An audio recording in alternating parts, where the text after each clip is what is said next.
Ethan Cole had spent most of his adult life walking into boardrooms with the confidence of a man who had built an empire from nothing. But on nights like this, he did not feel like a billionaire or a single father trying his best, or even a man who understood his own heart. He felt like someone who had lost something he would never get back. The neon sign of the Harbor Point Diner flickered against the mist rising over the Baltimore docks as he pushed open the glass door and stepped inside. A soft bell chimed, and the familiar scent of coffee and frying onions wrapped around him like a tired embrace. It was almost midnight, and the diner was nearly empty except for a trucker dozing in a booth near the window, and a man who had clearly stayed too long nursing a lukewarm cup of coffee. But Ethan was not looking for company. He was looking for the quiet anonymity this place always gave him. Here, no one cared about his money or his reputation or the articles written about him after his messy divorce. Here, he could pretend he was ordinary, and tonight he needed that more than anything. He slid into his usual booth and rested his hands on the chipped formica table. His reflection wavered in the window beside him, a face that looked older than his 38 years and more exhausted than a man who owned a successful green logistics company should ever look. But exhaustion was the cost of carrying secrets, and lately his secret was becoming heavier by the day. He closed his eyes and exhaled slowly. This was supposed to be simple. Test the person. See how they react to a man who appears to have very little. Protect himself from being used again. But every time he ran one of his little tests on a new blind date, he felt less victory and more emptiness. Truth be told, he was beginning to hate the person he became while doing it. A soft voice cut through his thoughts. "You back again, mister?" He opened his eyes. Maya Brooks stood beside his booth holding a pot of coffee. Her brown hair was tied back loosely with a few strands falling around her face. Her apron was smudged from a long shift, but her eyes were bright alert and entirely too kind for someone who worked 2 jobs. Ethan felt something in his chest shift the way it always did when Maya spoke to him. She was the only reason he kept coming here, even if he pretended otherwise. "Yeah," he said, offering a tired smile. "Long day." She poured coffee into his mug without asking. She always remembered he took it black. They rarely talked beyond that. He liked that she did not pry or flirt or hover the way people sometimes did when they sensed money. She treated him like anyone else, and that alone had become dangerous. Tonight, though, something felt different. The man at the counter, the one who had been sipping coffee for too long, raised his voice slightly. Nothing aggressive, nothing alarming, just the foggy stubbornness of someone who had had a drink earlier in the evening. "Maya, I asked for more sugar, not the fake stuff." His tone held irritation but no true threat. Maya set the coffee pot down and walked over calmly. "Sorry, sir, we ran out of packets. I can bring you some from the back if you give me a moment." Ethan watched her with quiet admiration. She did not lose her patience. She did not match irritation with irritation. She simply handled it. Life had clearly not been gentle with her, but she remained gentle with the world. When she returned, she apologized again to the customer who muttered something under his breath, but let it go. Then she came back to Ethan as if the moment had never happened. "Sorry about that," she said. "People get cranky when they are tired." He took a sip of coffee. "You handled it well." She shrugged. "You learn to stay calm, or you do not survive night shifts." Her joke was light, but something underneath it was heavy enough to make Ethan want to ask more. But he did not ask. He never asked. Asking meant caring, and caring meant risk. Maya checked the time on the wall clock, then looked back at him. "You eating tonight, or just coffee?" He hesitated. Here it was. The moment he had repeated on dozens of dates. The harmless little test that let him glimpse who a person really was. Except Maya was not a date. She was someone he genuinely liked. Someone he respected. Someone who made him feel almost human again. But even so, the habit slipped out. "Actually, could I get the check for the coffee? I think I might have left my wallet at home." Maya blinked, surprised for only a second. "Oh, that is okay. Happens to everyone sometimes." She reached into her apron without hesitation. "I got it. It is just coffee." He froze. Every other woman he had tested had reacted with frustration or suspicion or sudden excuses to leave, but Maya did not even flinch. She simply paid the small bill with her tip money as if it were the most natural thing in the world. And for the first time, the test did not feel like protection. It felt like betrayal. "Are you sure?" he asked quietly, the guilt already creeping into his voice. She smiled. "It is late. You look like you need the coffee more than I do. Pay me back next time." Next time. The words hit him harder than they should have. She trusted there would be a next time. She trusted him, and he had just lied to her, again. He watched her walk away to clean a table near the window, and the guilt grew heavier. Something was changing inside him. Something he had not felt in years. The test was supposed to make him feel safe, but now he felt like he had just made the worst mistake of his life. Because if Maya was genuine, if she was the one person who might have cared about him without knowing who he really was, then every lie he told tonight was a crack waiting to shatter. And for the first time, Ethan Cole was afraid not of being used, but of losing someone before he even had the chance to know her. He sat in the dim light of the diner, listening to the hum of the refrigerator, the scrape of plates, and Maya's soft voice as she spoke to the man at the counter. And he realized with cold clarity that his life was about to change. Not because of the test, but because of the woman who had unknowingly passed it. He pressed his palms against the table and whispered to himself, "This is going to hurt." Maya Brooks had never planned for her life to look like this, juggling 2 jobs, a mountain of responsibilities, and the constant pressure of being the only adult holding her family together, but life rarely asked for permission before it unraveled itself. The morning after Ethan left the diner, she stood at the bus stop with her jacket pulled tightly around her, the cold Baltimore wind stinging her cheeks as she waited for the first route that would take her across town to the small apartment she shared with her 17-year-old sister, Nina. The city was barely awake, trash trucks rumbling down the narrow streets, seagulls circling over the harbor searching for scraps, and Maya felt that familiar ache of exhaustion settle into her bones. She had worked the late shift again, and slept barely 3 hours before waking Nina up for school, packing the girl a lunch and reminding her gently to stay away from the group of kids who had been dragging her into trouble lately. But none of that compared to the weight she carried deep inside her chest, the constant worry that never left her alone. Medical bills. Stacks of them. Envelopes with red print. Phone calls she ignored because she already knew what they wanted. Their mother had died unexpectedly 2 years ago, long enough for the grief to scab, but not long enough for the wounds to fully close. Their father had left years earlier. Maya had become parent, sister, guardian, nurse, provider, all in one breath. And though she never let Nina see it some nights, she cried quietly in the bathroom, not because she was weak, but because she was so tired of being strong. When she reached their apartment, Nina was already on the couch tying her shoes. Her hair was messy, but her eyes bright. "You look dead tired, Maya," she said, stretching her legs. "You okay?" Maya forced a smile. "I am always okay." Nina crossed her arms. "You do not have to pretend with me." Maya did not answer because if she started talking, she might not stop. Instead, she handed her sister the bagged lunch. "Do not skip breakfast this time, and no soda till after school." Nina groaned dramatically but took the bag. "You sound like Mom." "Someone has to," Maya said softly, brushing a stray curl behind Nina's ear. After Nina left for school, Maya sank onto the couch for a moment, allowing herself to breathe. She thought about the man from the diner, the quiet one with the tired eyes and the kind of sadness people tried to hide. She had noticed him long before he ever noticed her. The way he stared at his coffee like it held answers. The way he looked relieved whenever she spoke to him. She did not know why he looked so lost, but she recognized that look because she saw it every morning in her own mirror. She shook herself out of her thoughts, grabbed her bag, and hurried to her second job at a local grocery store where she worked the early shift stocking shelves before the store opened. The pay was barely enough to cover rent and utilities, but she needed every dollar.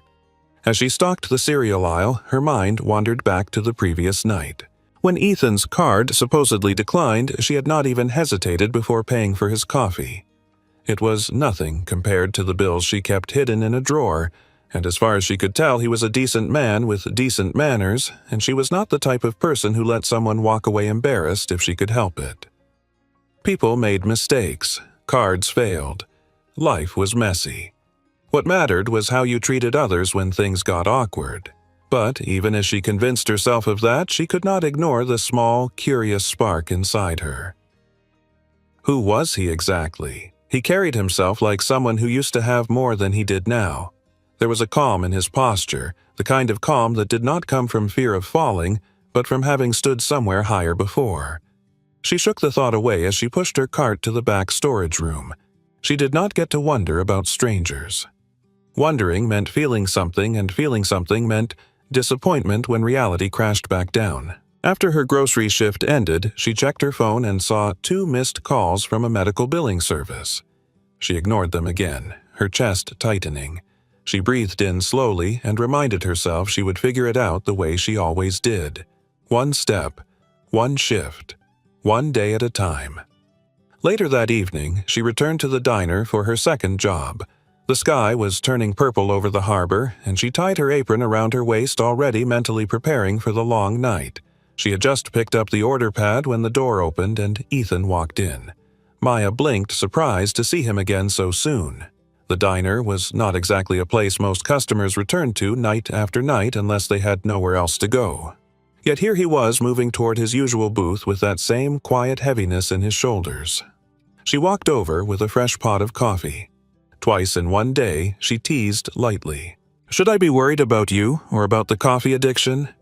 Ethan smiled, but it did not quite reach his eyes. "Rough day." Again, Maya glanced at the clock. "You want your usual?" He nodded, and she began pouring. She could feel him watching her, not in a way that made her uncomfortable, but in a way that felt like he was trying to figure something out. She set the mug down gently. "You look like someone carrying a lot on your back," she said before she could stop herself.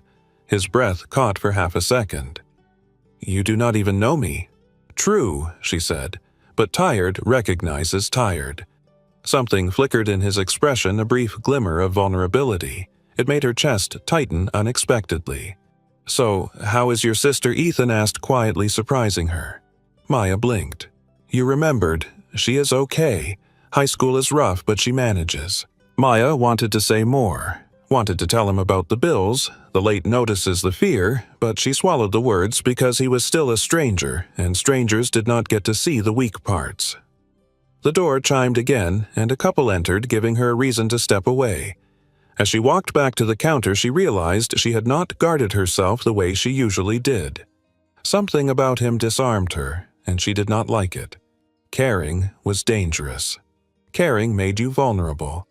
Still, as she glanced over and saw him staring into his coffee as though he were afraid of what would happen if he looked up, Maya wondered, for the first time in a long time, if she was not the only one carrying a storm inside her. Ethan Cole had always been a man who thrived on control, on knowing every variable before making a decision, on keeping his emotions tucked neatly behind the armor he had built after the divorce shattered the last remaining pieces of trust he thought he had. Yet, as he sat in the dim corner of the diner the following evening watching Maya carry a tray of plates with the ease of someone who had spent years perfecting the art of surviving things harder than late-night shifts, he felt something that scared him more than the thought of being alone. He felt comfortable, too comfortable, and that comfort was exactly what made this lie so dangerous. He had returned to the diner again, not out of habit, but because he wanted to see her, hear her voice, watch the way she smiled at strangers without expecting anything in return.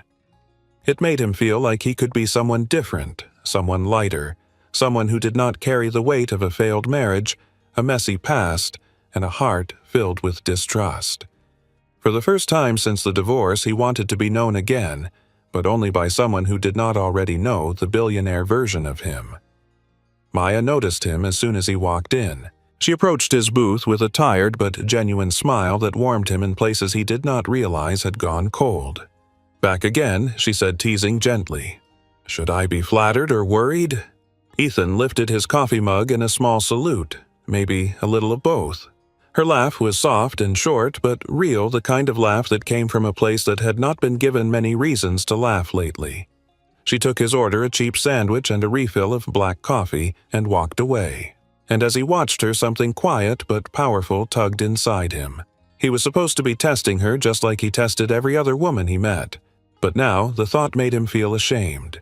The test had been a shield once a way to protect himself from being used again, but with Maya, the shield felt like a wall he was trapping himself behind.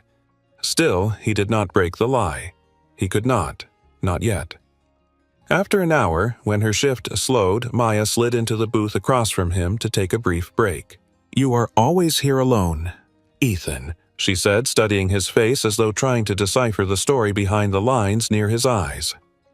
"Do you ever get tired of eating dinner with your thoughts?" Ethan hesitated. The truth hovered on his tongue, heavy and vulnerable. "I have my son," he said instead. She blinked, surprised. "You have a kid?" He nodded. 8 years old. Smart. Worries too much. Maya leaned forward, slightly interested. "Does he live with you full-time?" Ethan answered quietly. "His mother is not in the picture." A shadow crossed his eyes, but he kept his voice steady. "It has been just the two of us for a while now." Maya softened. "That is a lot for one person." He shrugged. "You do what you have to do." She understood that better than anyone. It was written all over the way she moved, the way she handled endless responsibilities without ever complaining. She looked at him again, eyes searching for something she could not quite name. "So, what do you do for work?" The question he feared. The question that could shatter everything. He took a breath and let the lie slip out with practiced ease. "I do delivery work. Sometimes warehouse shifts. Nothing fancy." Her brows lifted, but she did not judge. She just nodded like she understood the quiet exhaustion of low-wage labor. Must be hard providing for a kid on that kind of income. Ethan felt his throat tighten. He forced a shrug. "We manage." The lie felt darker tonight, heavier, because she believed him, because she respected him for it, and because he did nothing to earn that respect. Maya reached for her cup of tea, blowing on it softly before taking a sip. "Something about you does not fit," she murmured, more to herself than to him. He stiffened. "What do you mean?" She shook her head. "No, nothing bad. You just carry yourself like someone who has seen a lot, someone who has lost a lot." He exhaled slowly, relief mixing with guilt. The truth, she sensed, had nothing to do with money, and everything to do with the pieces of himself he had tried to hide, even from his own son. When his phone buzzed, he glanced down and saw a message from the nanny. "Lucas wants to know when you are coming home." Ethan felt his chest warm. "Tell him soon," he typed back. Then he slipped his phone out of sight before Maya could notice the polished edges and sleek model that did not fit the life he claimed to live. Maya checked the clock and stood up again. "Break is over. Try to get some sleep tonight, Ethan.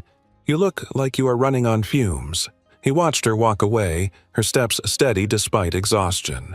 Something in him cracked a little deeper.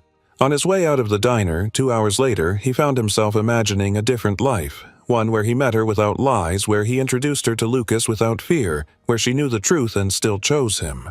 But that felt like a fantasy he did not deserve. When he got home, Lucas was waiting on the couch, wrapped in a blanket, half asleep, but refusing to go to bed until Ethan returned. "Dad, did you work late again?" the boy asked, rubbing his eyes. Ethan lifted him gently. "Something like that." Lucas studied his face with the seriousness only a child could have. "Did you lie to someone today?" Ethan froze. Kids saw everything. Kids sensed everything. "Why would you ask that?" he whispered. Lucas shrugged. "Because when grown-ups lie, they look like they are carrying something heavy, and you look heavy all the time lately." Ethan closed his eyes, stung by the honesty only a child could give without meaning to wound. He tucked Lucas into bed and sat beside him until the boy drifted off, then walked to the living room where the city lights flickered through the window. He knew he should stop going to the diner, stop lying to Maya, stop pretending to be someone he was not. But something about her made him feel alive again. Something about her made the lie feel too easy. And that was the most dangerous feeling of all. The afternoon sun hung low over Baltimore as Ethan walked with Lucas through the narrow streets near the harbor, trying to make their weekend feel normal. even though his mind kept drifting back to the diner and the woman whose presence had begun to settle beneath his skin. Lucas held onto his hand tightly while licking a melting vanilla ice cream cone, his small legs struggling to keep up as they headed toward the boardwalk. "Dad, can we feed the ducks later?" the boy asked between licks. "Sure," Ethan replied, his voice warm despite the weight he carried. "Anything you want." Lucas nodded, satisfied, though his eyes kept drifting upward to study his father's expression. Ethan tried to smile more often now, sensing how much his son needed it. He was still learning how to be two people at once, the father who was present and steady, and the man unraveling quietly on the inside. They passed a small coffee stand where the air smelled of roasted beans and cinnamon. Lucas tugged on his sleeve when he spotted a homeless man sitting against a brick wall holding a cardboard sign that read, "Just trying to make it through today." The man's coat was torn and his shoes barely held together with frayed laces. Ethan felt his heart tighten. This city had thousands of stories like this one that reminded him how small his problems were compared to the weight some carried. Lucas slowed his pace. "Dad," he whispered, "can we give him something?" Ethan crouched down to meet his son's eyes. "What do you want to give him?" "Whatever we can." The boy's voice was honest, steady, with the unfiltered compassion only children possessed. Ethan pulled out a few dollars and placed them in Lucas's hand, letting him deliver it himself. The man's eyes softened with gratitude and Lucas beamed with pride. Ethan ruffled his son's hair. "You did good, kiddo. You should be proud." Lucas shrugged, smiling shyly. "Moms used to say people need kindness even if they do not ask for it." Ethan swallowed hard, feeling the familiar sting in his chest. He carried that grief quietly, not wanting it to spill into Lucas's world more than it already had. They continued walking until they reached the diner. Lucas lifted his chin curiously. "Are we here for food, or because of the lady who works here?" Ethan hesitated. "Maybe both." Lucas nodded knowingly in a way that made Ethan wonder if children were born understanding more about love than adults ever managed to. Inside the diner, Maya was wiping down a booth when she noticed them. Her entire face brightened when she saw Lucas, a reaction so sincere and immediate that Ethan felt something warm unfurl inside him. "Well, look who we have here," she said, kneeling slightly to be eye level with Lucas. "The coolest kid in Baltimore." Lucas grinned proudly. "I am not that cool." "Sure you are," she said. "You want chocolate milk?" He nodded eagerly. Maya glanced at Ethan briefly before heading behind the counter. Ethan sat with Lucas in their usual booth, watching Maya pour a glass of milk with an ease and gentleness he rarely saw in people. She did not rush, she did not force a smile, she just moved with quiet grace. When she returned, Lucas accepted the milk with both hands. "Thank you, Maya." For some reason, hearing her name in his son's soft voice made Ethan's heart twist. Maya turned to Ethan. "Back again, I see." He shrugged. "Figured we could use a walk." Lucas chimed in bluntly. "Dad likes your coffee." Ethan shot him a look, but Maya laughed softly. "I am honored." She rested her hands on the back of the booth for a moment. "Busy day?" she asked. "Always," Ethan answered. "Work never really slows down." Maya's expression shifted into something thoughtful. She looked tired but not defeated. "You know," she said, "sometimes being tired is just proof you are still trying." Something in her words struck him with surprising force. She understood effort in a way that was raw and unpretentious. The bell over the diner door jingled and Maya excused herself to take an order. Ethan watched her lean gently toward a customer, listening intently as though their small request mattered. She moved through the diner with a rhythm shaped by routine hardship and resilience. And while she was busy, a teenage boy entered the diner carrying a plastic bag of groceries. His clothes were worn but clean, and he walked with a purposeful stride straight toward a table near the back. When he saw the homeless man from earlier now sitting with a cup of soup Maya had given him, he approached, quietly placed an apple on the table and said, "I had extra. Wanted to share." The homeless man blinked surprised. "Thank you, son." The boy shrugged and walked out. Ethan felt something stir in him. Kindness. The real kind. The kind that did not perform for attention. The kind he had not seen in a long time. Maya returned to the booth, wiping her hands on her apron. "Sorry about that. Saturdays are always a little wild." Lucas leaned forward. "Maya, we saw a man outside and he was cold and hungry, so we helped." "That is wonderful," she said warmly. "Your dad is raising a good kid." Ethan felt his cheeks warm unexpectedly. Maya's eyes lingered on him a moment too long. Then she straightened. "Actually, I need to grab something from the back. I will be right back." When she left, Lucas climbed onto the seat on his knees. "Dad, do you like her, Lucas?" Ethan whispered. "I think she is nice. And you smile when she talks to you." Kids had a way of breaking walls without trying. Ethan looked toward the counter where Maya reappeared holding a small brown bag. "Here," she said, handing it to Lucas. "On the house, mac and cheese. My sister made too much today." Lucas accepted it with wide, grateful eyes. "Thank you, Maya. That is so nice." Ethan felt a tightening in his throat. He knew enough about people to recognize how much it meant for Maya to share anything extra from her home. Kindness like hers was not casual. It came from sacrifice. When they left the diner, the sky had turned a deep purple and a cool breeze swept across the harbor. Lucas walked ahead, humming to himself while swinging the brown bag from side to side. Maya watched them leave through the glass door, a soft expression settling over her features.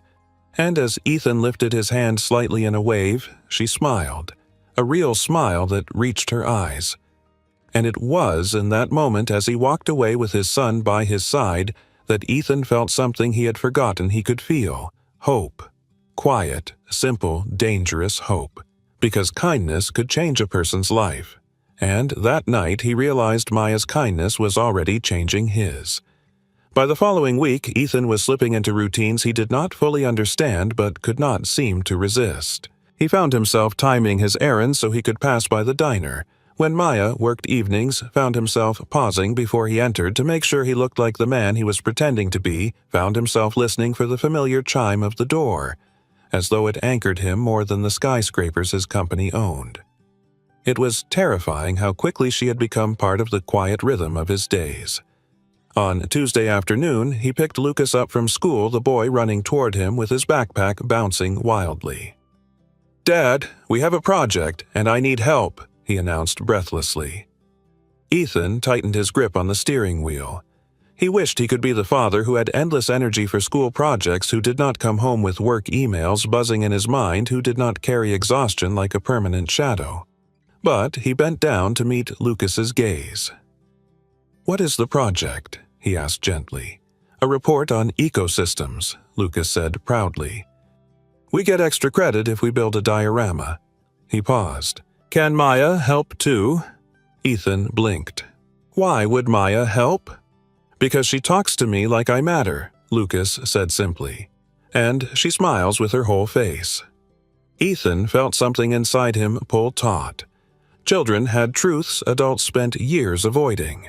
He forced a calm breath. "We can ask her." They drove to the diner later that evening. The warm glow from inside spilled onto the sidewalk, and as soon as they entered, Maya looked up from the counter, her eyes lighting instantly at the sight of Lucas. "Well, hey there," she said, wiping her hands on her apron. "Did you grow an inch since yesterday?" Lucas grinned. "Maybe. I have a school project and Dad said maybe you can help." Maya glanced at Ethan for confirmation. He nodded awkwardly, feeling more exposed by that single nod than by any boardroom presentation he had ever given. "Sure," Maya said warmly. "I am on break in 10 minutes. Want to show me what you have so far?" They slid into a booth and Lucas eagerly pulled out papers from his backpack. Maya joined them, soon after leaning over Lucas's drawings with genuine interest. She pointed out details, asked questions, made suggestions without ever taking over. Ethan watched them in a silence that felt almost sacred. Lucas rarely let people in. Losing his mother had made him cautious, observant, reluctant to trust anyone outside the tiny circle of his world. But with Maya, he laughed freely, spoke without hesitation, leaned toward her as though he had known her far longer than a handful of diner visits. and Ethan felt it the gravitational pull. The way a child becoming attached made everything exponentially more dangerous, because this was no longer just about a lie he told a woman he was falling for. It was about the risk of letting his son care for her too. When Maya returned to her shift, Ethan watched her move around the diner with ease, a gentle smile resting on her lips as she delivered plates and refilled drinks. Lucas scribbled on his project beside him, humming quietly. "Dad," Lucas whispered suddenly. Ethan leaned down. "Yeah, buddy." Lucas looked toward Maya, then back at him. "You look at her the same way you used to look at Mom when you thought nobody saw." Ethan's breath caught. Lucas did not say it to hurt him. He said it because he saw more than Ethan wished he did. "I like her," Ethan admitted softly, "but liking someone and trusting someone are different things." Lucas nodded slowly, absorbing those words. Then he asked the question Ethan feared most. "Are you telling her the truth?" Ethan felt his chest tighten. "Not yet. Why not?" "Because sometimes grown-ups get scared." "Of what?" "Of losing something they are not ready to lose." Lucas stared at him the way only a child could, honest and unblinking. "Then maybe you have to stop being scared." Ethan looked away, unable to meet that gaze. Fear was a habit he had rehearsed for years. Fear of being used. Fear of being lied to. Fear of letting someone into the life he had spent so long fortifying. And yet, here he was building something fragile and real with a woman who had no idea who he really was. When they left the diner, Maya walked them out, stepping into the cool evening air. The harbor breeze tugged at her apron, and the streetlights illuminated the tired shadows beneath her eyes. "Let me know if you need more help with the project," she said to Lucas. "I had fun." Lucas grinned. "You are good at helping." Maya's smile softened. "Someone had to help me a lot growing up. I guess I am just returning the universe's favor." Then she turned to Ethan, her expression shifting into something gentler. "You look like a man carrying too much again." He swallowed. "Maybe I am." She studied him for a moment. "Do you ever tell anyone what is really going on in your life?" "Ethan." Hesitation flickered across his features. He almost told her, almost broke the lie, almost let the truth slip through the cracks. But fear wrapped around his heart again, and he shook his head. "Not really." Maya nodded, but something in her eyes dimmed. She sensed the wall he kept between them. Still, she offered a small smile. "Some walls do not keep people out. They keep you in." Then she patted Lucas's shoulder and went back inside. On the drive home, Lucas fell asleep in the back seat, his small hand still gripping the brown bag of leftover mac and cheese Maya had given him. Ethan glanced at him through the rearview mirror and felt a tightening in his chest. This was no longer something he could pretend was harmless. Maya was becoming part of Lucas's world, and that meant the lie had roots now. That night, after tucking Lucas into bed, Ethan stood in the doorway of his apartment staring at the city lights flickering outside like distant signals from a world he no longer understood. He thought about the way Maya had looked at him, about the warmth in her voice, about how easily she had stepped into a space he had not allowed anyone to enter since Lucas's mother died. He felt himself falling not with a rush but with a slow inevitability, like stepping into water that rose inch by inch until he realized he was completely submerged. And for the first time in years, he admitted the truth silently to himself. It was not Maya he was scared of. It was the man he was becoming around her. A man who wanted to be honest. A man who wanted to deserve her. A man who could not hide behind a lie much longer. The next few days passed in a blur of work meetings and school drop-offs and late-night emails that piled onto Ethan's shoulders until he felt the familiar heaviness that came whenever life demanded more from him than he had the strength to give. Yet, even in the middle of that exhaustion, he kept finding his thoughts drifting back to Maya, to the way she spoke with quiet steadiness, to how she listened without judgment, to the warmth she showed Lucas without even trying. It unsettled him how much he needed that warmth, how much he looked forward to the next moment he would see her face under the diner's soft yellow lighting. On Friday night, he drove to the diner later than usual, the hour creeping close to closing time. Lucas was already asleep at home with the nanny, and Ethan had told himself he would stop by just to grab a coffee. Nothing more, nothing deeper. But when he stepped inside the diner, he immediately sensed something was wrong. Maya stood near the counter speaking calmly to a customer whose voice had risen to an irritated grumble. The man looked frustrated from a long day, not dangerous, but his tone carried the kind of sharpness that made the air shift slightly. Ethan paused at the doorway, watching carefully without stepping in. Maya's posture stayed steady and respectful, her voice even and composed. "Sir, I understand you wanted the special," she said gently. "But the kitchen closed 20 minutes ago. I can get you something else or pack something to go." The customer sighed loudly, rubbing a hand over his face. He wasn't threatening, just worn down and agitated the way tired people sometimes became. Maya kept her tone calm and patient, guiding him toward another option until he finally relented with a grumble and slid back into the booth to wait. Ethan let out a slow breath. She had handled it without fear or tension, without escalating anything. She had a way of bringing peace to messy moments, and for a reason he could not name, he felt proud of her, protective of her, drawn to her even more. When she finally noticed him, she gave a small smile as she picked up a menu and walked over. "You are out late," she said, handing him the menu, though she already knew he always ordered the same thing. "I could say the same about you," Ethan replied, sliding into his usual booth. She sat the menu down and leaned a little against the table. "Double shift," she said lightly. The morning girl called out, "Happens more than you would think." He studied her face, noticing the faint purple shadows beneath her eyes. "You are exhausted, Maya." Her smile softened. "Exhausted is normal. I am fine." He wanted to tell her she did not have to live like that, but the words felt too heavy for the space between them. Instead, he said quietly, "You deserve rest." She looked at him a beat longer than expected, then turned as the order bell dinged from the kitchen. While she disappeared behind the counter, Ethan kept watching, not because she needed him, but because his own heart needed the reassurance that she was okay. When she returned with his coffee, she leaned her hip against the booth and asked, "How is Lucas?" "He is good," Ethan answered, his voice softer now. "He misses you." Maya blinked, surprised. "Misses me?" He shrugged. "You helped him with his project. Kids remember kindness." She looked down at the table briefly as if embarrassed by the compliment. "Well, he is a great kid, and you are doing a good job with him." Something in Ethan's chest tightened. Compliments rarely touched him, but somehow hers did. Suddenly, the diner door opened, and the same weary customer from earlier approached the counter asking for a napkin. As Maya stepped away, Ethan watched quietly, ready to intervene if needed, but giving her space because she had shown she could handle herself. She handed the man the napkin and exchanged a brief polite word before returning.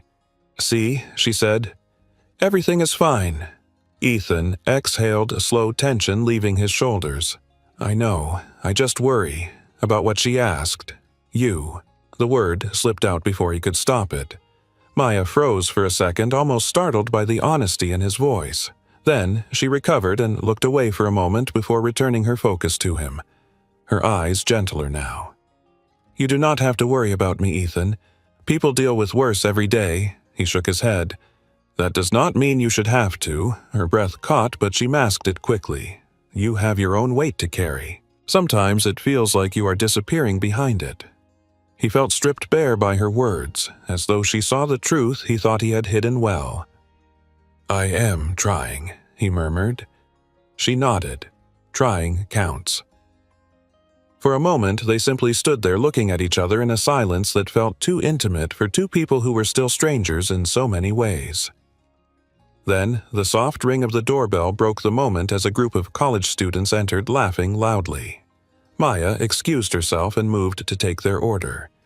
Ethan watched her weave through the tables with practiced ease and an unspoken strength he admired deeply. He realized then that he did not just like Maya, he needed her, not to fill a void or fix a wound, but because she made him want to be better than the man he had become. As the night wore on, the diner grew quieter and Maya brought him a refill without asking. Ethan hesitated before speaking again. "Maya, "Can I tell you something?" She turned to him, curious. "What is it?" Ethan lowered his gaze to the swirling surface of his coffee. "Sometimes I feel like I am losing parts of myself, like I am trying to hold everything together and it keeps slipping." Maya's expression softened. "You are not alone in that feeling, Ethan. We all break a little trying to survive." She laid her hand gently on the table close, but not touching him, just a silent offering of presence. And the simple closeness of it, the quiet reassurance, felt like the first clean breath he had taken in years. He wanted to reach out to take her hand to tell her the truth, but the lie he lived clung to him like a shadow refusing to let go. When he rose to leave, she walked him to the door. The street outside was cool and quiet, the harbor lights reflecting softly in the black water. "Take care of yourself tonight," she said. "Promise me you will try." He met her gaze. "I promise." But as he walked toward his car, he knew he was lying again. Because the closer he grew to Maya, the more terrified he became of the moment she would discover the truth. And deep down he knew that when the truth finally broke through his carefully crafted lies, it would shatter more than the fragile trust between them. It would break something in him, too. The night it happened was not planned, not anticipated, and certainly not something either of them was prepared to feel. It began quietly with a cool breeze rolling off the harbor and the soft hum of streetlights casting a warm glow across the sidewalks as Ethan walked toward the diner just before closing time. He had not intended to go. He had told himself earlier that day he should put distance between them, that the lies growing between them were too fragile to risk another moment of closeness. But something about the silence of his apartment after he tucked Lucas into bed, something about the scattered homework on the kitchen table and the untouched coffee on the counter reminded him too much of the loneliness he carried. So he found himself outside the diner again, his hand hovering near the door handle as though the simple act of entering would expose everything he was trying to hide. When he stepped inside, he found Maya wiping down the counter, her hair tied back loosely with a pencil tucked behind her ear. She glanced up, surprise softening into something warmer. "You came late tonight," she said. "Could not sleep," he replied and slid into a booth. She put away her cleaning cloth and poured him a fresh cup of coffee, even though he had not asked. "You should sleep more," she murmured, placing the cup in front of him. "It is important." He lifted the mug and let the warmth seep into his fingers. "You sound like someone who actually cares." "Maybe I do," she said quietly. That simple sentence struck him harder than expected. He watched her for a moment, the way she tucked a strand of hair behind her ear, the way her eyes softened with concern she never voiced too loudly. She sat across from him exhausted, but still somehow carrying that gentle steadiness he had come to crave. They talked about small things at first. Lucas's school project, the weather, the way the city smelled like salt and diesel at night. But slowly their conversation shifted, deepened, as though something unseen pulled them closer with every sentence. Maya rested her chin on her hand. "What were you like before life became heavy, Ethan?" He blinked, startled by the question. "Before what?" "Before you started carrying everything alone." He swallowed and stared into his coffee. "I used to laugh more. I used to sleep. I used to believe people told the truth." Maya watched him quietly. "And now, I do not know," he admitted. "I have been lied to enough times that honesty feels like a risk." A soft sadness crossed her face. "That sounds lonely." "It is," he whispered. For a moment, neither of them spoke. The diner was silent now, except for the distant clatter from the kitchen where the cook was finishing up. Maya rose from the booth and motioned toward the front door. "Come on," she said. "I want to show you something." He followed her outside into the night. She led him a few steps down the sidewalk until they reached the edge of the harbor. The water reflected the glow of nearby streetlights, shimmering in dark gold ripples. "This is my favorite place," she said, wrapping her arms around herself. "When I feel like I am drowning in everything, I come here for a minute, just to breathe." Ethan stood beside her, hands in his pockets, listening to the soft sounds of the water brushing against the wooden dock. "Why me?" he asked quietly. "Why are you showing me this?" Maya looked at him, her expression open and unguarded. Because you look like someone who has not breathed in a long time." Her honesty cut straight through him. He wanted to tell her he had been holding his breath for years, ever since his marriage collapsed, ever since trust became a foreign language he could not speak. He wanted to tell her he felt more like himself around her than he had with anyone else. Instead, he said softly, "Thank you for this." She smiled faintly. "You can talk to me, you know. I do not expect anything from you." His breath trembled. "There are things I cannot explain yet, things that would change how you see me." Her gaze did not waver. "Then tell me when you are ready. I can wait." That was the moment something shifted between them. A doorway cracked open. A fragile invitation. They walked along the harbor in silence, shoulders almost brushing, but not quite touching the air between them, warm with something unnamed. When they reached a bench overlooking the water, Maya sat pulling her knees close beneath her. Ethan hesitated before sitting beside her, leaving just enough space to pretend distance, but not enough to break the connection. "Tell me about Lucas," she said. "What is he afraid of? Thunder?" Ethan answered. "And losing people?" Maya nodded slowly. "You are afraid of that too." He exhaled sharply. "You see too much. I do not see everything," she corrected gently. "But I see you." Those 3 words wrapped around him like a warm blanket he did not know he needed. Being seen had always felt threatening to him, but from her it felt like relief. They talked for nearly an hour under the dim streetlight. She told him about her mother, about Nina, about how she learned to be strong long before she ever wanted to be.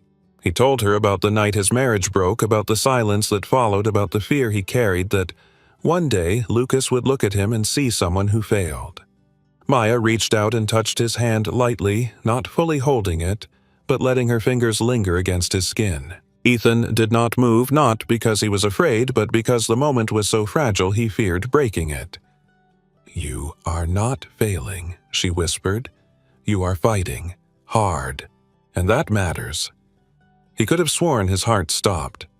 Slowly he turned his hand so his fingers brushed hers more fully. Their palms hovered warm and close, but not intertwined. It was the almost that made it electric. The almost that made his breath catch. They leaned in, slightly drawn by a pull neither of them fully understood. He could feel the warmth of her breath, the closeness of her body, the quiet promise in her eyes.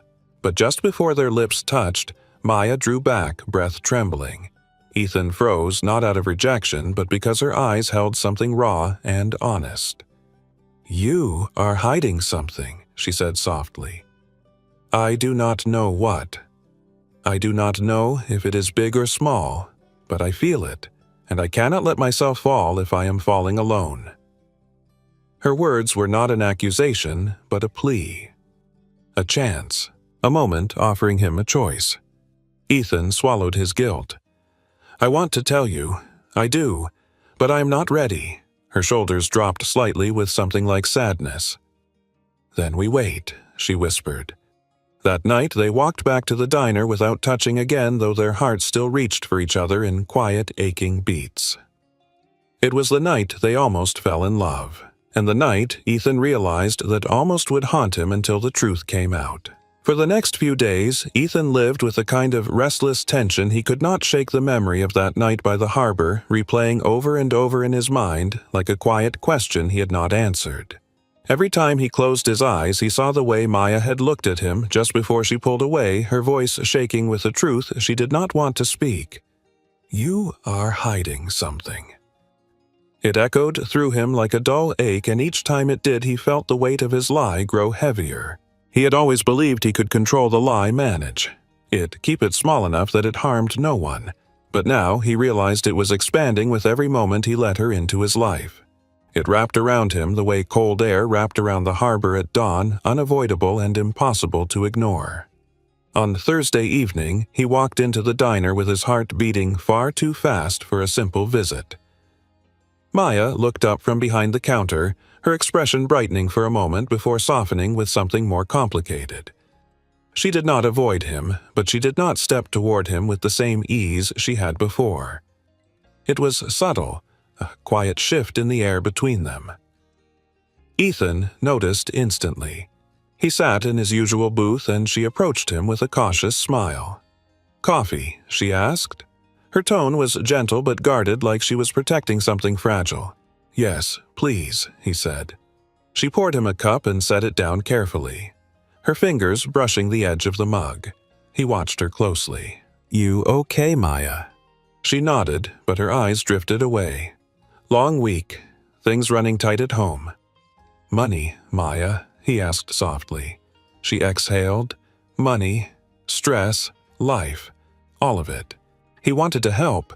He wanted to reach across the table and lift every burden off her shoulders. But his help would expose him.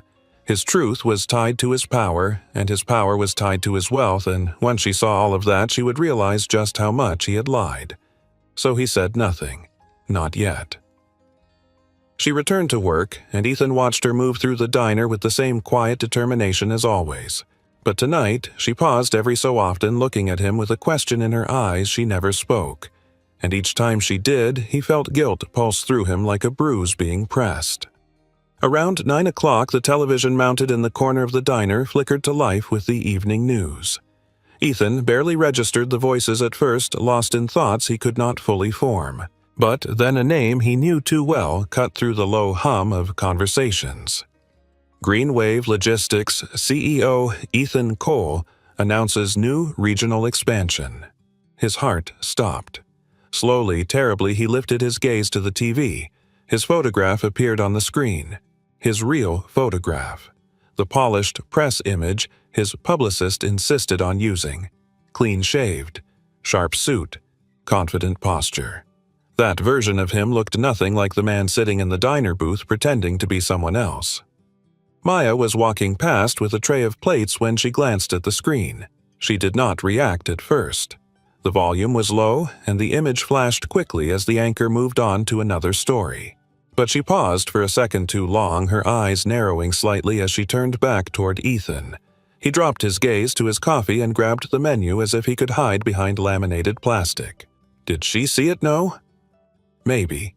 He was not sure. He forced his breathing to slow, but it felt like there was not enough air in the diner to fill his lungs.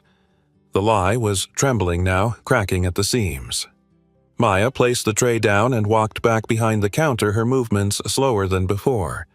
She did not look directly at him, but something had shifted. Again.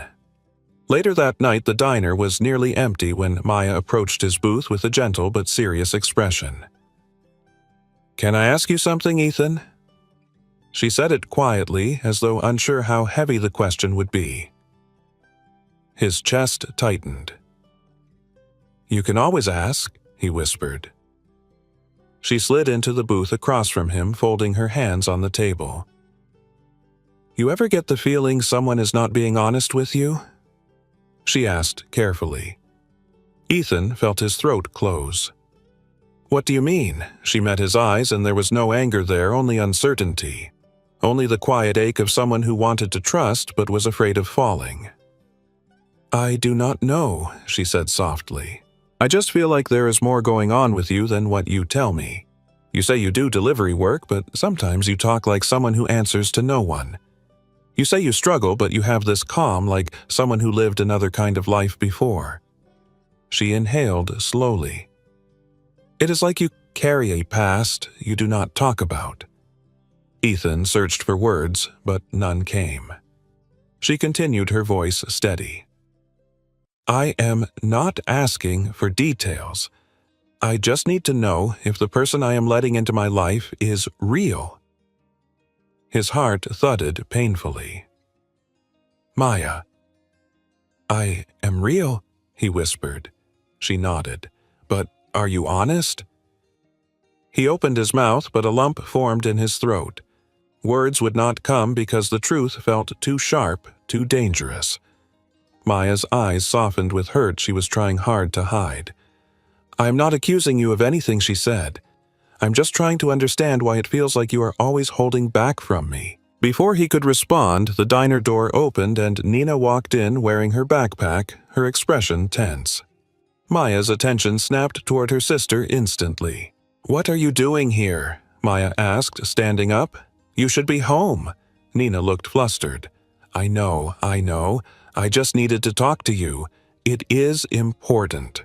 Maya led her to the counter, worry etched on her face. Ethan watched them whisper back and forth, guilt spreading through him as he saw how much pressure Maya carried in her small, tired frame. He wanted to be someone she could lean on, but he had become someone she had to doubt.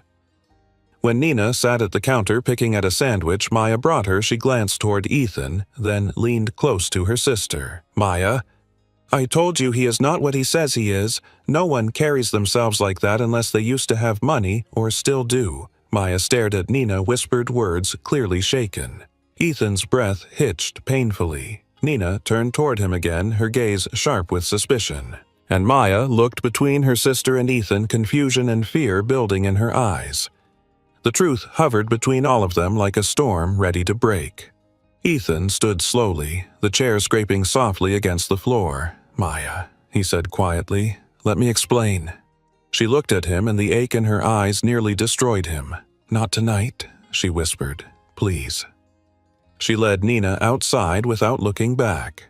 Ethan stood alone in the empty diner, the TV still playing quietly above him, his photograph gone but the damage already rooted deep. Maya had begun to suspect. Nina had voiced what Maya was too gentle to say.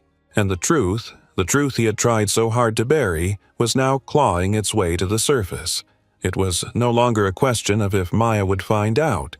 It was a question of when and how badly it would break her when she did. The morning of the accident began quietly, the kind of ordinary weekday that should have passed without consequence. But fate had a strange way of bending simple days into turning points.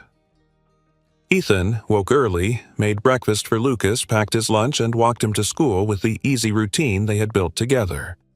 Lucas held his backpack straps tightly, humming softly as he told Ethan about a science trivia contest his class was preparing for.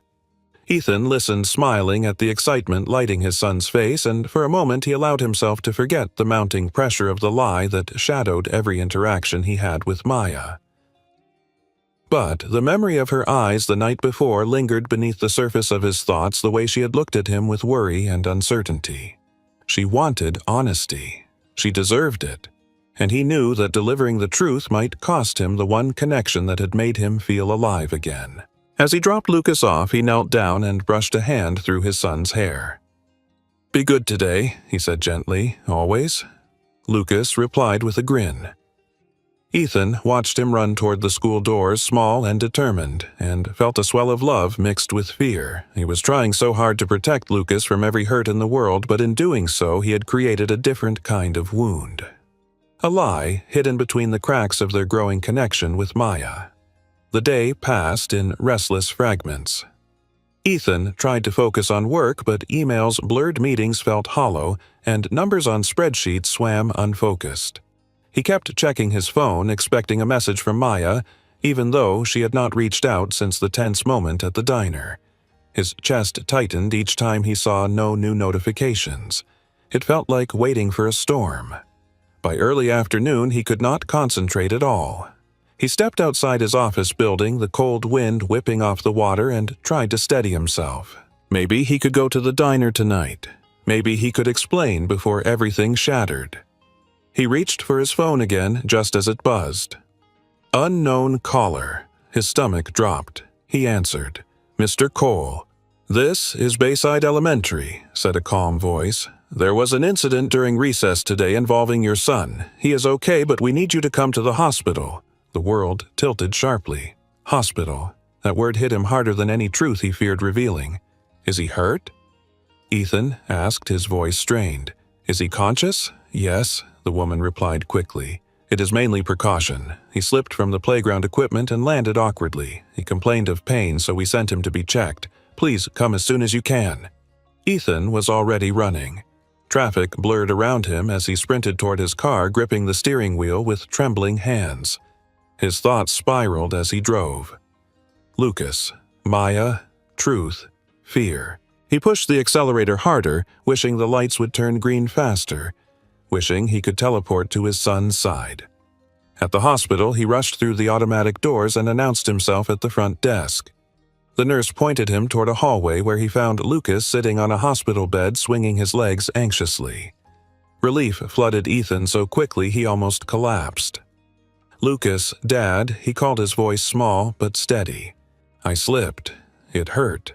Ethan knelt beside him, immediately checking his arms and legs with careful hands. "Where does it hurt?" he asked.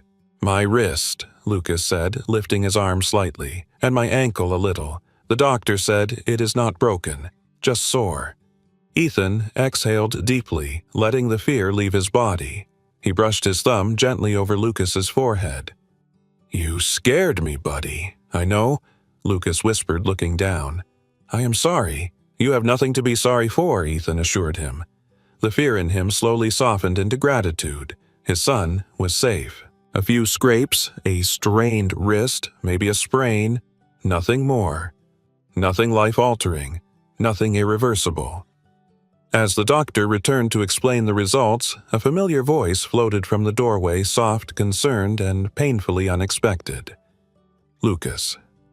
Are you okay?" Maya stood there, still wearing her work apron, her hair pulled back, but her face betrayed how fast she must have come, the worry written clearly in her eyes. Ethan blinked, stunned. "Maya. What are you doing here?" "Nina texted me," Maya said breathlessly. "She heard from a friend at the school. I came as soon as I could." Lucas brightened. "Maya, you came?" She hurried to his bedside, gently touching his shoulder. "Course I came. You helped me with your project, remember? I had to make sure you were okay." Ethan watched them, the connection between them undeniable, and his chest tightened with a complicated swirl of gratitude and dread. Maya had come without hesitation.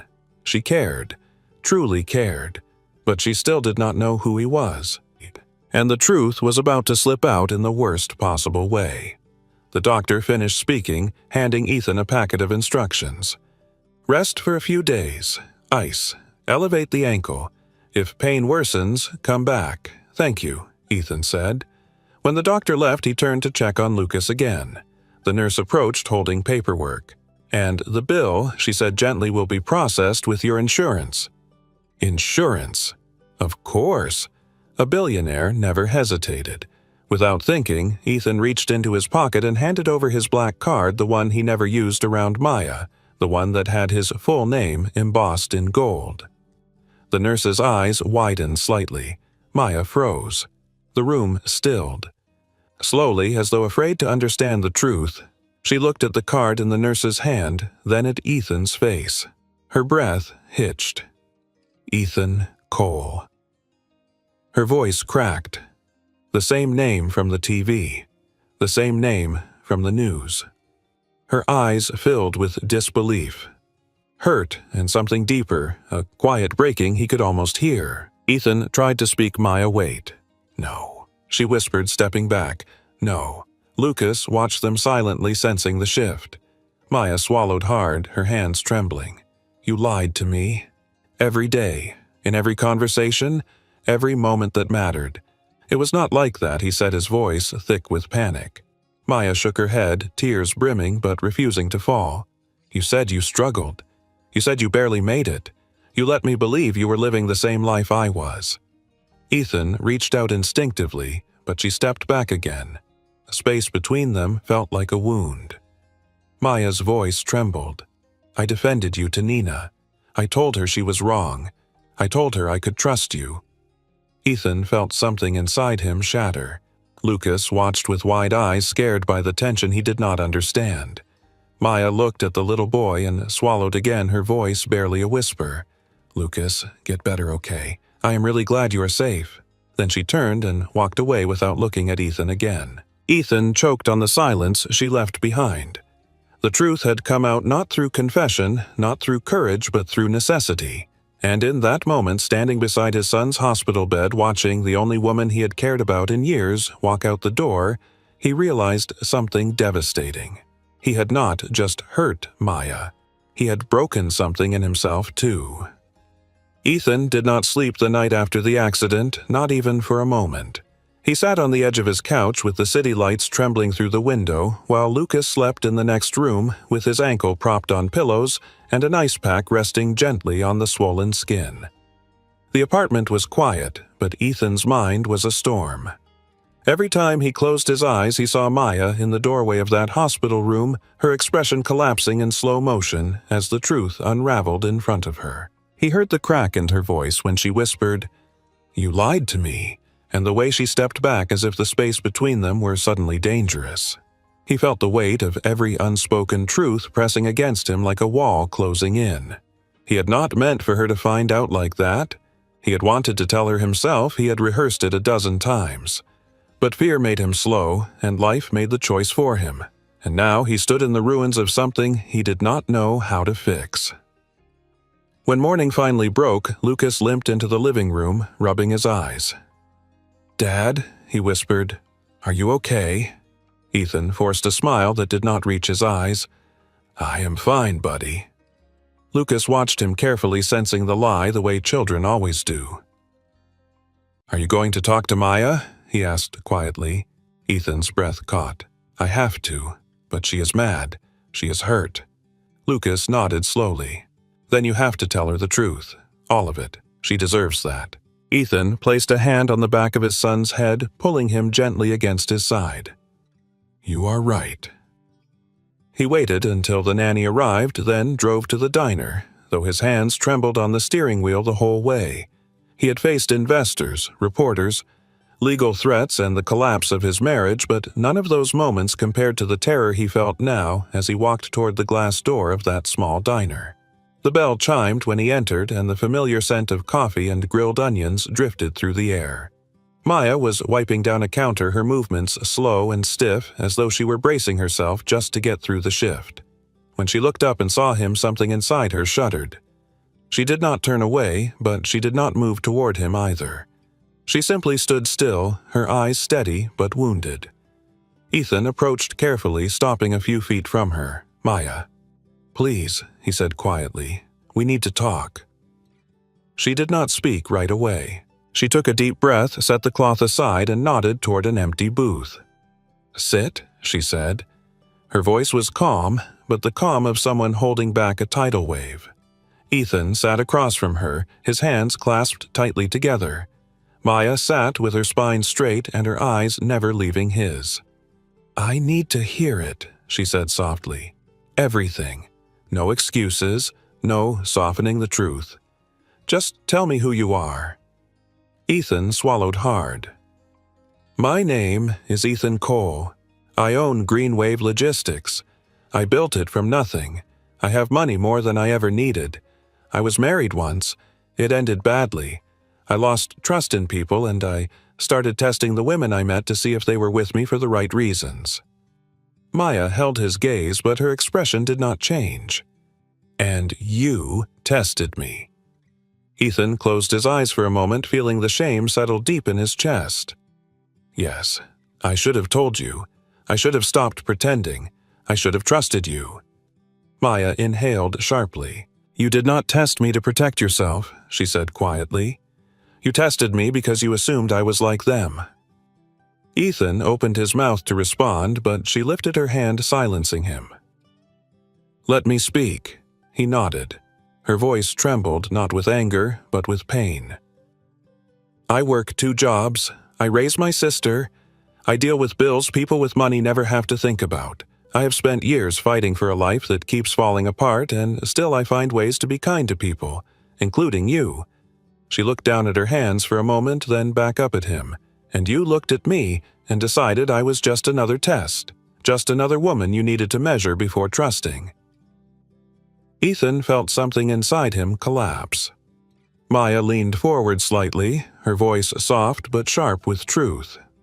"I was not looking for a rich man or a perfect man. I was looking for someone honest, someone who did not hide behind a story, someone who did not make me feel like I needed to prove I was worthy of love." She shook her head slowly. "I let you in more than I let most people, and you were lying the whole time." Ethan's hands trembled. I know I hurt you. I hate myself for it. I care about you, Maya, so much." She blinked rapidly, fighting tears that refused to fall. "That is what makes it worse. I could have accepted your past or your money or your mistakes, but I cannot accept being tested like I am some kind of barrier you needed to check before letting yourself feel anything real." The sentence hit him harder than any shout could have. He leaned forward, voice barely steady. "Tell me what I can do. Anything. Just tell me how to fix this." Maya stared at him deeply long enough that Ethan felt every truth about himself reflected back. "You cannot fix it," she whispered. "Not by trying to give me something, not by using money or promises or apologies. You have to understand the damage first."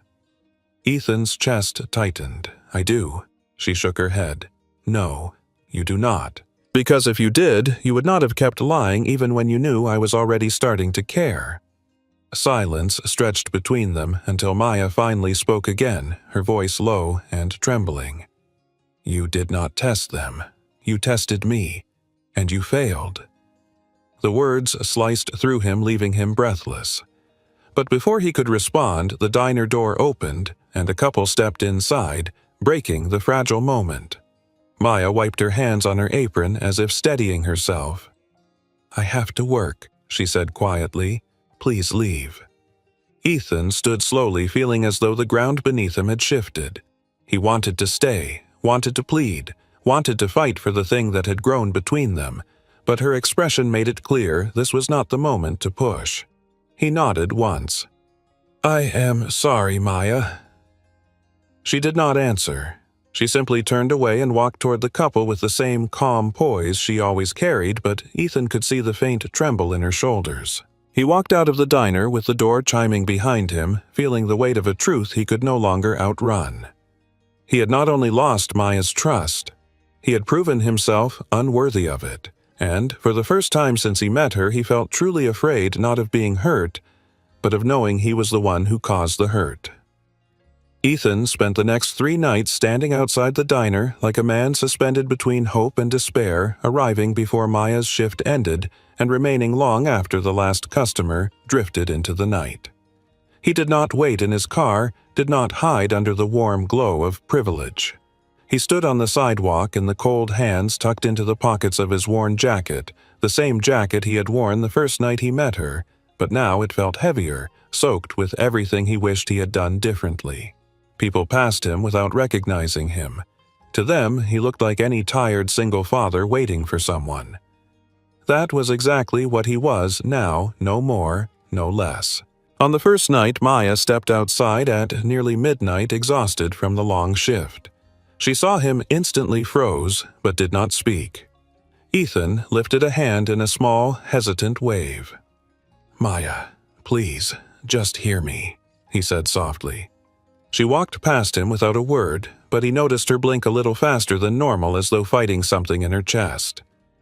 On the second night, he returned again, this time with Lucas's small envelope in his coat pocket, the one his son had spent the whole afternoon writing, decorating with shaky drawings of stars, and a little cup of cocoa that was supposed to look like Maya's favorite drink.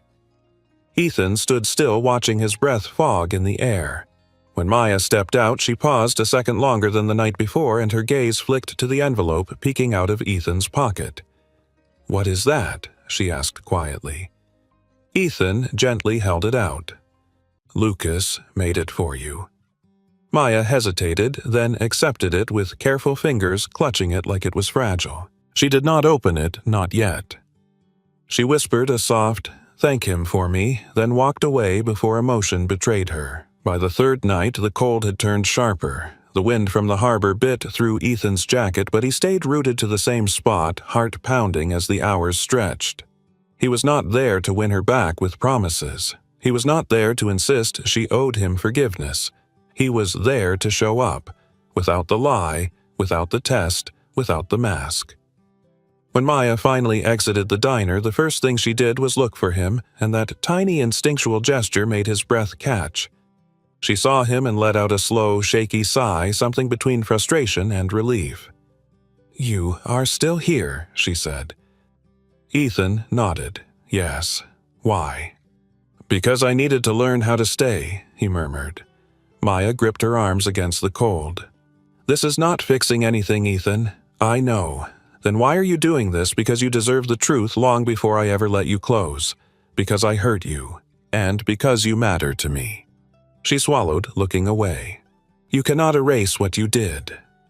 Ethan stepped slightly closer, but not enough to crowd her. I am not trying to. I am trying to be the man I should have been from the moment I met you. The silence that followed was heavy, but not hostile.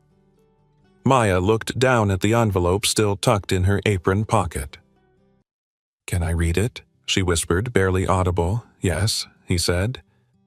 She opened it slowly and unfolded Lucas's letter. The handwriting was crooked, uneven, written with the earnestness only a child could manage. I am sorry. I lied, he wrote. Dad says lying hurts good people. You are a good person. I hope you are not mad at him forever. You make Dad smile. He does not smile much. Please come back. Maya pressed a hand to her mouth, trying to steady her breathing. The childlike honesty sank deep into her chest, breaking places she had tried to hold together. She blinked quickly. Lucas wrote this himself. Yes, Ethan whispered. I did not see it until he sealed it. He wanted to say sorry in his own words, and he wanted to say thank you for caring about him. Maya closed her eyes, the ache inside her shifting from anger to something softer, more complicated.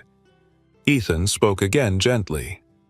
Maya, I know I do not deserve another chance. I know that. But I am asking for the chance to show you the kind of man I want to be, not the one I hid behind. The one who stands here, with nothing to test, nothing to prove. Just truth. She opened her eyes, meeting his. Her voice trembled. You cannot expect me to move on from this quickly. I do not. You cannot expect trust to magically return. I do not. Then, what do you want, Ethan? She whispered. One conversation. One moment where we talk without the lie between us. And after that, if you want to walk away, I will not stop you. Maya looked away toward the harbor where streetlights shimmered against the dark water. Everything about him still scared her, not because of who he was, but because of what she felt. She had trusted before. She had been let down before. She had survived disappointment after disappointment, and yet, here he was standing in the cold for 3 nights waiting, not demanding, not insisting, not bribing, just staying. Maya let out a long breath, her shoulders sagging lightly. I will talk to you, she whispered, but not tonight. Ethan nodded immediate acceptance in his eyes. Whenever you are ready. Slowly, she stepped closer just enough for the space between them to shift. I need time, Ethan.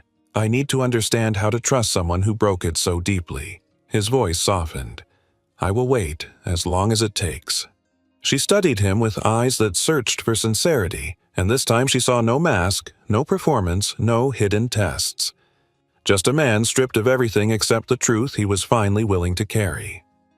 Maya nodded once, gripping Lucas's letter close to her chest. Good night, Ethan. Good night, Maya. She walked away into the night, clutching the letter like a fragile promise, while Ethan remained on the cold sidewalk, heartsick but hopeful for the first time since everything shattered. Because she had not said goodbye. She had said goodnight. For 3 days, Maya kept her distance, not out of anger, but because she needed space to breathe and to understand the weight of everything she felt. She worked double shifts at the diner. She took Nina to school. She paid bills. She tried to maintain her busy routine, but every quiet moment was interrupted by one image, Ethan standing in the cold, waiting. She hated that it meant something. She hated that she cared. And yet, every night before bed, she took out Lucas's letter, reading it slowly, tracing each uneven word written by a child who had learned honesty the hard way. You make Dad smile. He does not smile much. The line softened her heart in ways she did not expect because she remembered how Ethan looked the first night she met him. Tired, lost, carrying more pain than he admitted. She remembered the way he listened when she spoke, the way he looked at his son, the way kindness seemed to flicker in him like a light he was afraid to let shine. He lied, yes, but he also cared. Truly cared. And love was never simple, never clean, never without risk. On the 4th night, Maya made a decision that felt both terrifying and necessary. She asked Nina if she would be okay for a few hours. Nina nodded immediately. Go, she said quietly. You need to. Maya pulled on her coat, wrapped her scarf tightly, and walked through the chilly evening toward the harbor where the city lights reflected on the dark water like scattered stars. She texted Ethan only 2 words. "Meet me." Ethan saw the message while putting Lucas to bed, and his breath caught. He kissed his son's forehead, whispered goodnight, then ran a hand through his hair trying to steady the nerves shaking through him. He grabbed his jacket and hurried out the door, heart pounding. He found Maya standing by the railing overlooking the water, her hair gently lifted by the breeze, her shoulders tense, her fingers gripping the railing as though bracing for a storm. Ethan approached slowly, stopping a few feet behind her. "Maya," he said softly. She did not turn immediately. She closed her eyes, breathing in the cold air before speaking. "I needed to see if you would actually come. I would come anywhere you asked," he said without hesitation. She finally turned to face him, and he saw a mixture of sadness, strength, and vulnerability. "You asked for one conversation without lies," she said. "So here it is." Ethan nodded, absorbing every word. "I am here." Maya exhaled long and slow. "Ethan, I am tired. I am tired of people pretending to be something they are not. I am tired of fighting my way through life while the world keeps taking things from me. My mom, my dad, my stability, my sense of safety." She paused. "And when I meet someone who feels like a break in that storm, someone who feels gentle and honest and real, I want to believe in it." Her voice cracked slightly. "But you were not honest." Ethan felt the ache in her words settle deep into his chest. "You are right. I was not." Maya tightened her arms around herself. "You hurt me, Ethan. Not because you're rich, not because you have a life I will never understand, but because you looked at me, someone who has had everything taken from her, and decided I was another test, another barrier you had to check before caring." Ethan stepped forward just enough to make sure she could walk away if she needed to. "I know, and I will regret that for the rest of my life." She searched his face, studying the honesty in his eyes. "Why, Ethan? Why did you keep lying even after you started caring about me?" He swallowed hard. "Because I was scared. Scared that if you knew the real me, you would leave. Scared that I was not enough without the lie. Scared that I would lose something before I even understood how much it mattered." Maya looked down at the ground, tears glimmering at the corner of her eyes. She wiped them away quickly. "I never asked you for perfection. I never asked you for money. I asked you to be honest." Ethan whispered, "I know." Maya held his gaze again, her voice softer. "So what now? Ethan, what happens after everything that broke between us?" Ethan took a breath, steadying himself. "What happens now is whatever you choose. I am not going to push you or beg you or use words to convince you. I am going to show up, with honesty, every day. If that means we rebuild slowly, then we rebuild slowly. If that means you walk away, I will accept it, even if it breaks me." Maya felt her chest squeeze painfully. "You would really let me go?" He nodded, voice shaking. "If that is what you choose. Because love is not control, and it is not fear, and it is not a test. It is a choice, and I cannot ask for yours unless I give you mine freely." She stared at him, and for the first time she saw a man stripped of ego, stripped of defense, stripped of everything except sincerity. Ethan took a small step closer. "Maya, I choose you, not the version of you I imagined, not the version of you I tested. I choose you exactly as you are, tired, brave, stubborn, kind, and honest." He breathed in shakily. "Now I am asking one thing. Not forgiveness, not love, just this. Choose what matters to you. Choose what feels right for your heart." Maya's eyes filled again, but her tears were silent, steady, reflecting the glow of the city lights. "I do not know if I am ready," she whispered. "You do not need to be ready. You just need to be honest." She closed her eyes, letting truth settle in her chest like a fragile blossom. When she opened them, she took a single step forward until their faces were only inches apart. "The choice I make," she whispered, trembling, "is this. I will not walk away. Not yet, but I need to rebuild trust, and I need to do it slowly." Ethan exhaled a breath he had held for days. "Anything. Anything you need." Maya looked at him deeply. "Then promise me one thing. No more lies, no more tests, no more pretending." Ethan nodded with certainty. "You have my word."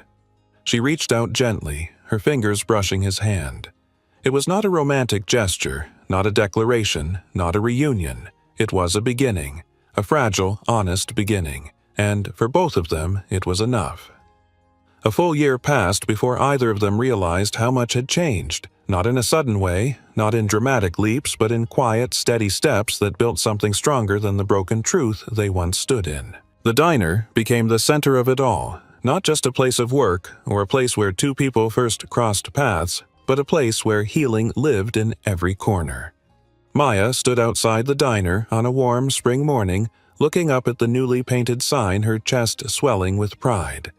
She had spent months applying for grants, researching community programs, and learning from teachers in the neighborhood, until finally she created something she had always dreamed of: a small learning corner inside the diner where local kids could get help with homework, receive free meals, and feel safe.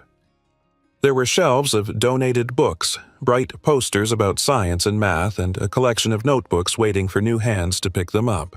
She opened the diner every day at sunrise, and students trickled in after school, filling the atmosphere with chatter and laughter. Maya did not feel tired anymore. She felt whole. Behind her, Ethan locked his car and walked over with Lucas, who now wore a freshly decorated cast from a different small injury kids were always getting themselves into. But this time, he wore it with pride because Maya had signed her name in bright blue ink. Lucas ran ahead, pushing the diner door open. "Maya, I am here," he called. Maya smiled, warmth spreading through her chest. "You are early today," she teased. "I have math homework," Lucas announced, "and you explain fractions better than my teacher." Ethan chuckled as he approached, standing just behind his son. He hesitated, the same warm, careful distance he had kept for months, giving Maya space but showing up every day. Ethan offered a soft "good morning." Maya felt the familiar flutter of emotion, the same one that had bloomed slowly over the months as trust rebuilt itself piece by piece. "Good morning," she replied. He watched as Lucas sat at the learning corner pulling out his homework. It had become their routine. Ethan stayed near, but not overbearing, letting Maya guide the pace of everything. In the early months they had met for short walks by the harbor, long conversations on park benches, and simple moments that carried more meaning than grand gestures ever could. Ethan shared truths he had locked away, truths about his fears about his marriage, about why he had become a man who tested others instead of trusting them. Maya listened, sometimes with silence, sometimes with gentle questions, and little by little he changed, not because he wanted to impress her, but because he wanted to grow into someone who no longer hid behind fear. Their bond deepened in ways that felt careful and honest. Now they stood in the diner, breathing in the warm smell of coffee and toasted bread, and Maya felt something shift inside her, like a door quietly unlocking. Ethan noticed. His voice softened. "Anything I can help with today?" She looked at him briefly, then nodded. "You can help restock the books." He smiled, slightly relieved by the normalcy. "You got it." As he moved toward the shelf, Nina entered the diner holding a stack of colored pencils. She froze slightly upon seeing Ethan, but her expression quickly softened. Over the months, her skepticism had faded, replaced by something like acceptance. "Morning, Ethan," she said. "Morning, Nina," he replied with sincere warmth. Nina walked over to Maya, leaning close. "You like him," she whispered. Maya nudged her sister gently. "Be quiet." Nina grinned. "I'm just saying he is different from before." Maya followed her sister's gaze and saw Ethan kneeling beside Lucas, helping arrange books with gentle patience. Maya's heart softened. Yes, he is different, and so was she. The diner slowly filled with students and regulars. Maya moved between tables with ease, refilling drinks, explaining homework problems, laughing at small jokes, and occasionally stealing glances at Ethan, whose presence seemed to anchor the room. Around noon, when the rush quieted, Maya wiped her hands on her apron and approached Ethan, who was sitting at a booth reviewing upcoming community programs she had planned. She sat across from him, pressing her palms together nervously. Ethan looked up, eyes warm and steady. "Everything okay?" Maya took a breath. "I want to talk to you about something." He nodded patiently. "Go ahead." She hesitated, searching for the right words. This diner was always my mother's dream, a place that felt like home, a place that stayed. When she passed, I tried to keep it going, but I was drowning. She glanced around the room at the small group of students laughing quietly in the corner. But now it feels alive again, and somehow you and Lucas became part of that. Ethan listened intently, saying nothing that would push or rush her. Maya continued, her voice barely above a whisper. "I know we did not start right. I know I needed time, but I think I am finally ready to choose something." Ethan's breath stilled. "What are you choosing?" Maya looked at him with a softness that carried every lesson they had learned. "I choose this." She gestured around the diner, then rested her gaze on him. "I choose honesty. I choose slow. I choose what we have built instead of what broke us." Ethan's expression shifted with emotion, something deep and quiet cracking open inside him. "Maya," he whispered. She reached across the table, taking his hand gently. "No promises, no perfect fairy tales, just us and truth. If you want that." Ethan let out a shaky breath, the tension leaving his shoulders. "I want that more than anything." Their fingers intertwined naturally, without fear, without masks, without pretending. Lucas spotted them from the learning corner and smiled widely. "Are you two going to be together now?" he asked loudly. Maya flushed, and Ethan laughed softly, rubbing the back of his neck. "Something like that, buddy," Ethan replied. "Something honest," Maya added. The day continued with a lightness that wrapped around all three of them. By evening, as the sun dipped over the harbor, painting the sky in shades of gold, Maya stood outside the diner, locking the door. Ethan and Lucas waited beside her. The wind carried the scent of the ocean, and, for the first time in years, Maya felt peace, not borrowed peace, not fragile peace, but something earned and steady. Ethan stepped beside her, voice soft. "Maya?" "Yes," she answered. "Can I walk you and Nina home?" he asked carefully. She nodded, smiling. "I would like that." The three of them walked together down the quiet street, forming the shape of something new, something chosen. And as the lights flickered across the harbor, Maya glanced at Ethan and whispered more to herself than to him. "This time it stays." Because love was not a test. Love was the choice to show up, and that was exactly what they had done. If you made it all the way to the end of this story, then you already know this is not just a love story about a billionaire and a waitress. It is a story about honesty, the kind that hurts, the kind that heals, and the kind that teaches us who we truly are when everything else falls away. And now I want to ask you something directly right here in this moment, because stories only come alive when the people who read them bring their own heart into the final message. If someone tested your honesty without telling you, would you walk away, or would you stay long enough to understand why they were afraid in the first place? Would you forgive? Would you trust again? Or would the betrayal be too much for you to carry? I want to hear your thoughts truly. Every one of you who watches these stories, whether from a small town in the United States, from a busy city in Europe, from an island in the Philippines, or from anywhere in the world, you all bring life to this channel. Your comments teach me what love means to you, what hope means to you, and what healing looks like when it is put into words. So, please tell me how this story made you feel. Did Maya make the right choice? Did Ethan earn the slow, careful chance she gave him? Would you have stayed outside the diner for 3 nights if it were you fighting for someone you hurt? Or would you have walked away believing you did not deserve another chance at all? Your voice matters because every story I write comes from a place of wanting to understand people, of wanting to build a world where kindness still wins, even when everything feels broken. So, if you felt anything, pain, anger, hope, forgiveness, a spark of something gentle, I want to hear it in the comments. And if you want more stories like this filled with slow healing, quiet romance, emotional undulation, and characters who choose truth over fear, then please make sure you subscribe and turn on notifications. It helps the channel more than you know, and it tells me that these stories matter to you enough to bring you back again. If you are already part of this community, thank you. Truly. So many of you comment with your cities, your countries, your thoughts, your memories. Every time I see a message like, Emma, I am watching from Texas, or Emma, I am here in London, or Emma, we love your stories from Trinidad, it reminds me that no matter where we live, we all feel heartbreak and hope in the same way. So please keep sharing. Keep talking to me. Keep telling me where you are watching from. And if you know someone who loves stories like this, someone who believes in second chances, someone who needs a reminder that love is not about being perfect, but about being honest, share this video with them. Let them feel something too. And lastly, I want to leave you with one quiet thought before you go.